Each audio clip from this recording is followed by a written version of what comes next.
Right, so remember lastly, when we started, we talked about trigs and we kind of showed some of the things that you should know about trigs in Unit 1, right? From ADMAS, sorry. Some of the things that we were saying were this. If you had a graph between 0 and 2 pi, right? Let's say you had to find sine 2 theta is a half between 0 and 2 pi. We said that if you draw a half, draw a line, you would recognize that you have 1, 2, 3, 4 solutions. That's okay? And I showed you how to get your 4 solutions. You find sine inverse of a half, right? When you find sine inverse of a half, you add 2 pi to your values. That's okay? Right. Suppose it was 3 theta or 4 theta or 5 theta. Remember what's happened? You end up with 2 more values each time, right? So the problem is now, when the value for theta gets large, let's say k, then the number of solutions become large, right? So what we need to get now is something called a general solution. You don't want to have to work that out. You don't want to have to keep working out 10, 12, 13 values, right? So what you have is something called a general solution. So whenever you're solving cos and sine and tan, there's a general solution for each one of them. So therefore, you don't have to work out all. Okay? So head up general solution.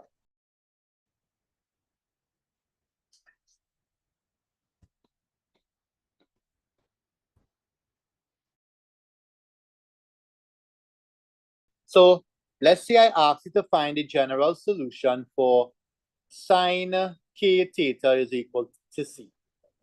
Then you would write k theta is equal to sine inverse c, and then proceed to work out the values, right?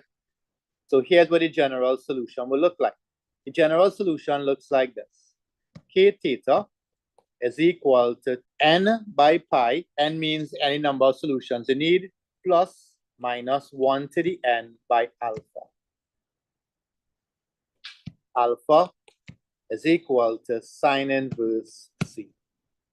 Right? If you want to make it look even nicer, you could say theta is equal to n pi plus minus 1 to the n alpha all over k. Right? That will give you any solution you need for sine. Right? That is your general solution. I want to show you how to use it. All right? So let's find, so example 1. Find the general solution of, let's see, we got 2 sine 3 theta is equal to root 2. Okay?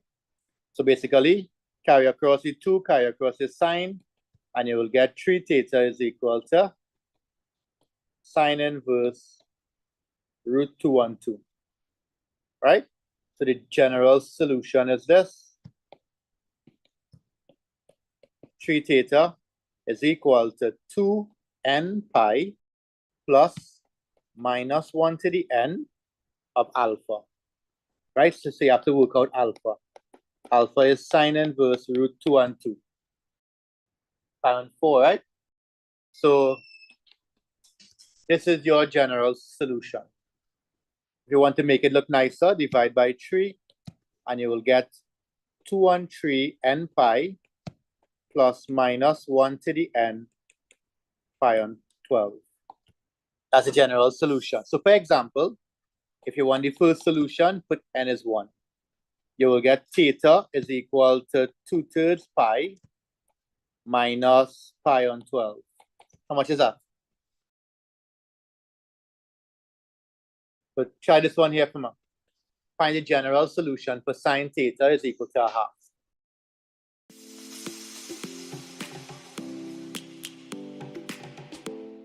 Theta is equal to sine inverse a half. So the general solution is n pi plus minus 1 to the n of alpha. Remember, alpha is equal to sine inverse a half, which is pi on 6. So that will be pi on 6 here. right? When you put n as 0, that'll be like your first solution. So you'll get theta is pi on 6. When you put n as 1,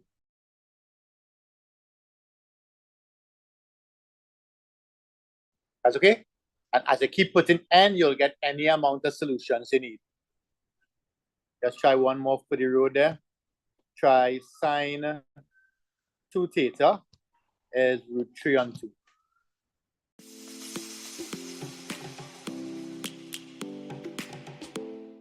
So you'll get 2 theta is equal to n pi plus minus 1.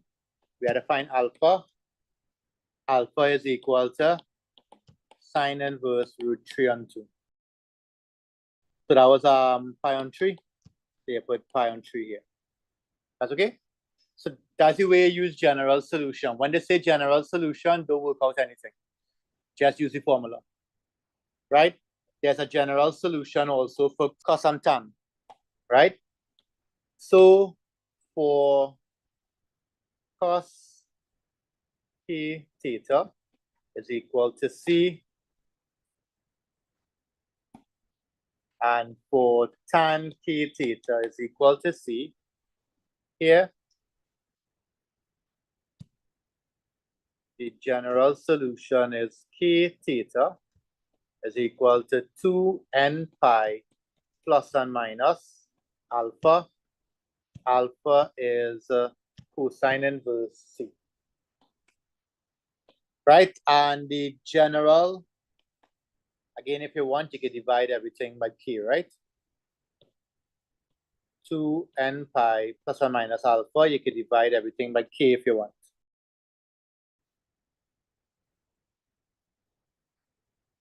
Right? And the next one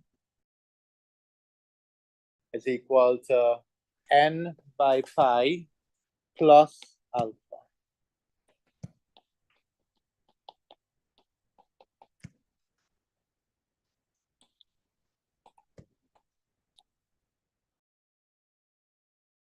Right? Please notice for all of them that we could take alpha between minus pi on 2 and pi on 2. So we could take alpha for all of them within this boundary, right? So those are your two general solutions, right? And I gave you the one from before. Right? Try this one here. General solution for tan 3 theta is equal to 1. And then let's complicate it a little bit. Cos theta minus pi on 3 is equal to a half.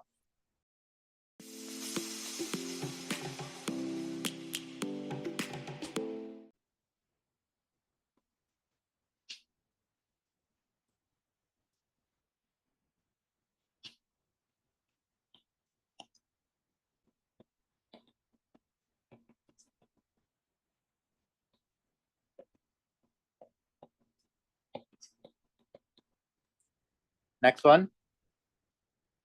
Theta minus pi on 3 is a little bit different, right? But leave the part in the bracket right there and make it equal to the general solution, right? Which is 2n pi plus and minus cosine inverse a half. That will give you theta minus pi on 3 is equal to 2n pi plus and minus a half is what? Pi on 3? Pi on 3, right? And then carry it across.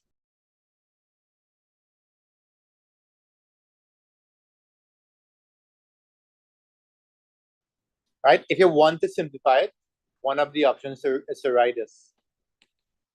2n pi plus pi on 3 plus pi on 3. 2n pi plus 2/3 pi. That's one option. And with the minus now. So it will be 2n pi minus pi on 3 plus pi on 3. So that will cancel off. Okay? So if you want to write it, if you don't want to leave it like this, you can write it like this and theta plus 2n pi. Sorry about the pen, I don't know what happened down there. You can write it like that, but those are your two possible set of solutions. So every time you see general solution, write the formula, right? And just make sure you get alpha correct. Right. So that's one of the new things that we need to learn. So the first new thing that we learned last week, we learned about cosec, we learned about sec, we learned about cot. We learned general formula today, general solution. Right? The next thing that we're going to learn is we're going to learn to express r sine theta plus, let's use a and b instead. A sine theta plus b cos theta is equal to some constant c. We're going to express it in the form r sine theta plus alpha is equal to c. The reason for that is this. Suppose I said solve 2 sine theta plus 3 cos theta is equal to 4. How are you going to solve that? For us to solve, normally we need to get one identity, one trig function alone, right? But we have sine and cos. Is there any rule to replace sine theta or cos theta? No. Unless you say cos theta is the square root of. But you can see the problem there. We have a square root to work with. So you wouldn't really use that. We need to find a way to solve questions like this. This actually is one of the more popular type of questions that you will see. You need to be able to write it in that form. So if I take this now and write it in this form, I can solve it. Reason being, I have one function, one trig function, sine alone. All right, so we are going to learn to do that now. Right? But to do it, we need to remember one rule from Form 5. We need to remember sine theta plus alpha. That is sine theta cos alpha plus sine alpha cos theta. That's okay? We're going to use that to help us work everything out. So, to get the r is simple. R is the square root of a squared plus b squared. So all we have to do is to figure out how to get r. R is the problem, and alpha is the problem. Right? And I'll show you how to get alpha. To get alpha, all we have to do is to compare r sine theta plus alpha to a sine theta plus b cos theta. All we have to do is compare it. Okay?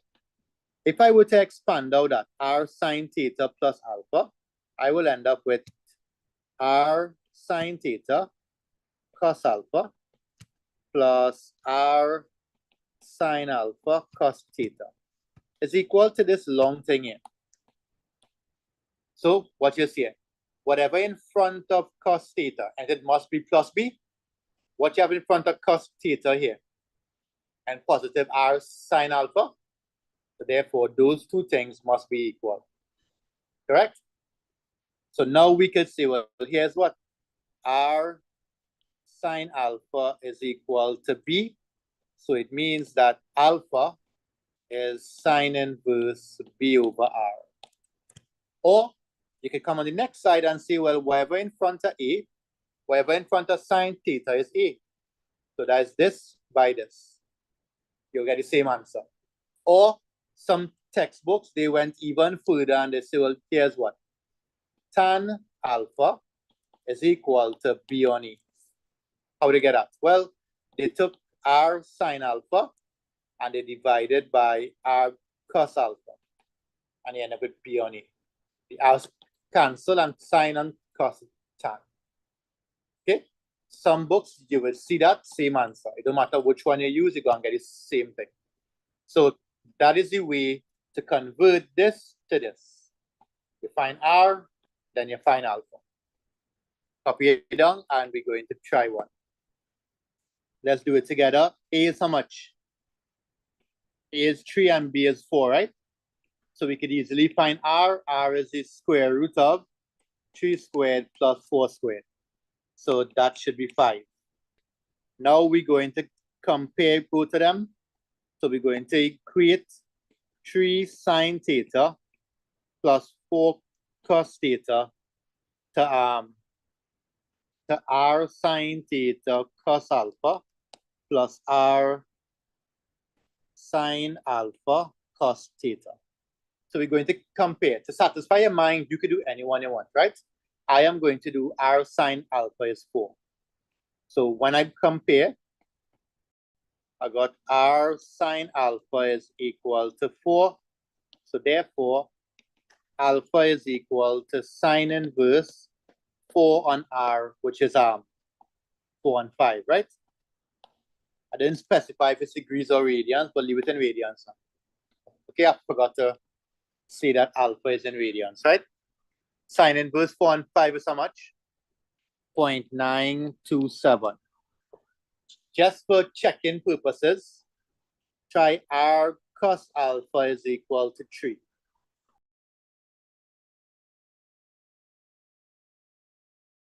See how much you got? You're supposed to get 0.927. Or you could even use tan alpha is equal to 4 on 3. Alpha is equal to tan inverse 4 on 3. You don't have to do all of them. Huh? I am just showing you to state that no matter, you're supposed to get the same thing. Right? So therefore, the final answer is r sine theta plus 0.927. Suppose I said I would like the general solution of 5 sine theta plus 0.927 equal to, I'm just making up something, 0.4. What you'll do?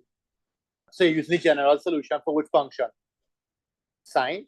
What will alpha be? I'm just watching it there. Alpha will be what? Sine inverse of, very good, right? And then you go ahead and make theta the subject. Suppose I didn't put the 0.4 there. I had the 0.4 here. How you would solve that? I want the general solution of that. What the first thing you will do if I give you a question like this? Put it in the form and then use the general solution formula. That's what the past paper will ask you. Find the general solution of that and you have to figure out, you gotta put it in this form and thing, right? So I wanted to solve this here for now. I would like you to find the general solution.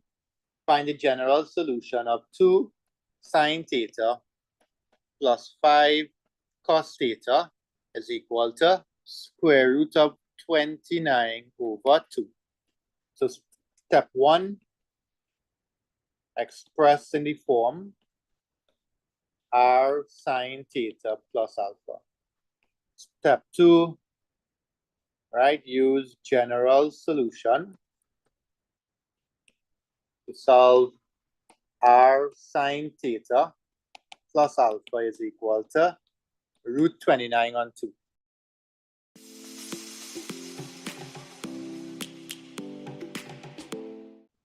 So we have r, right? 2 squared plus 5 squared, so that's root 29. Right, alpha, it's up to you. You could write it and compare it. Or anyway, it's a good habit to compare it. Today we remember it, but it's a good habit to compare it. Right, so 2 sine theta plus 5 cos theta is equal to r sine theta cos alpha plus r sine alpha cos theta. Right, so using this equal to this, r sine alpha is equal to 5. So alpha sine inverse 5 over root 29. How much was that? 1.1190. I can leave it like that. 1.19, right? I'll leave it like that. But therefore, we end up with root 29 sine theta plus 1.19 equal to root 29 on 2. So next step, carry across the root 29. So you'll get sine theta plus 1.19 is equal to half if you divide everything by root 29. So when you work it out now, remember general solution at what we're trying to get, right? The general solution is theta plus 1.19, general solution for sine, right? So that will be n pi plus minus 1 to the n alpha. Alpha is sine inverse a half. Sine inverse a half is pi on 6. So that'll be theta plus 1.19 is n pi plus minus 1 to the n pi on 6. If you want, you can move across. You can move across 1.19 if you want. Right? If you want, you could also write this, right?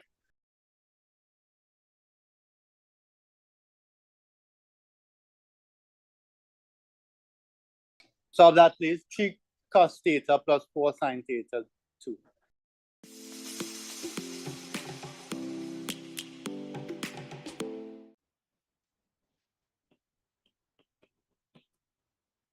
So you would recognize here now that 3 cos theta plus 4 sine theta, if you use the same expansion, will be r sine theta cos alpha plus r sine alpha cos theta. So as we said, when we compare, whatever in front of cos theta is r sine alpha. So that's 3. R sine alpha was 3. So it was a little bit different. It wasn't this value here, right? Okay, it's whatever in front of cos. So that means that alpha is equal to sine inverse 3 over 5. How much is that? 0.64. So therefore, r sine theta plus 0.64 is equal to 2. So that means that theta plus 0.64 is equal to n pi plus minus 1 to the n sine inverse 2/5. So that's n pi plus minus 1 to the n. What is sine inverse 2/5 again? 0.412 minus 0.64. Notice we keep putting it in the form r sine theta plus alpha. Sometimes it's changing, or sometimes you have to change it. Okay? So I want to show you how to figure out which one to use. Suppose I gave you something like this instead. 5 cos theta minus 3 sine theta. Right? That minus sign in the middle there is going to cause a problem. Okay? If we wanted to expand, let's say we expand r sine theta plus alpha. What will happen? You will end up with r sine theta cos alpha plus r sine alpha cos theta. So whatever in front of r sine alpha is 5. That looking okay? What's the problem here? What's in front of sine theta is your r cos alpha. So you have a minus sign there. So when you're comparing and not really lining up properly, yeah, that minus sign will cause a problem. So in a case like this, we have to change the expansion. All right? So suppose instead, what is here? Suppose instead we expand r cos theta plus alpha. What will happen? You'll get r cos theta cos alpha minus r sine theta sine alpha. So whatever in front of cos theta is 5, so that's this by this. So it means that r cos alpha is 5. Whatever in front of sine theta is 3. So you're getting r sine alpha is 3. And the signs here matching up, so we don't have to worry about a negative sign. So what does that lead to? Well, that leads to this.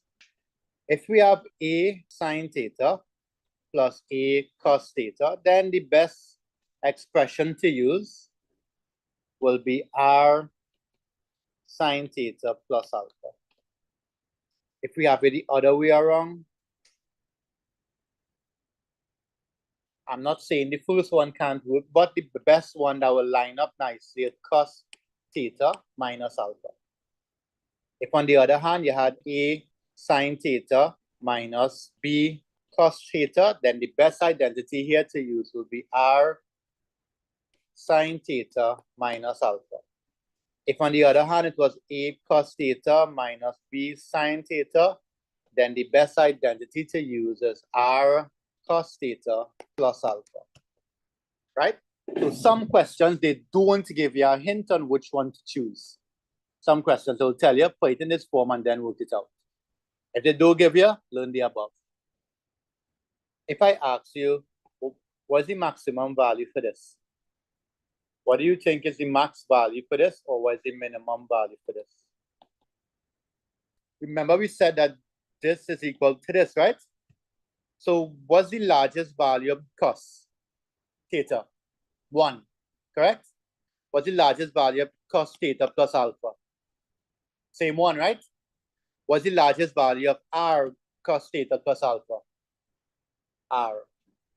So the largest value for cos theta is 1. So r by that makes it r, right? So the largest value for maximum value for a cos theta minus b sine theta is r. And if you had to guess, what's the minimum value? Minus r. Okay? Solve 3 cos theta minus 4 sine theta is equal to 3. Try that. Any form you want.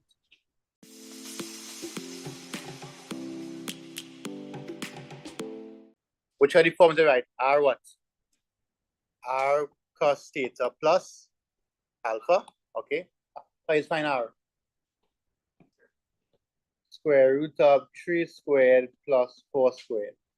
If you're using the R sine theta to work out anyone, you'd have to write 3 plus minus 4 squared. Right? Those little things you got to pay attention here. You'll get the same answer, but you ought to do it that way. So that'll be 5, right? And then we want to get alpha. So let's just compare it quickly. Cos theta minus 4 sine theta equal to r cos theta cos alpha minus r sine theta sine alpha. Right? So we could compare and we'll get r cos alpha to be equal to 3. So alpha is equal to cos inverse 3 on 5, which is 0.927. So therefore, what do we have now? We have 5 cos theta plus 0.927 equal to 3. Trying to get general solution, right? By the way, if they don't say general solution, means that you just find the angles within the range, right? Like what we did last week, okay? Find the angles within the range. So that will be cos theta plus 0.927 is equal to 3/5. Therefore, your general solution is theta plus 0.927 is cos inverse 3/5. So your general solution is theta plus 0.927 is equal to 2n pi plus or minus cos inverse 3/5 was what? 0.927. So that would be theta is equal to 2n pi plus and minus 0.927 minus 0.927. Right, so I got 0.927 twice. Yeah. Quick question. What's the maximum value of this? 5. Right? Maximum value is r, which is 5. Just suppose, Janessa, suppose I didn't have 3 here and I had 7. What would happen to this question? It wouldn't work out. You get invalid, right? You'll get invalid.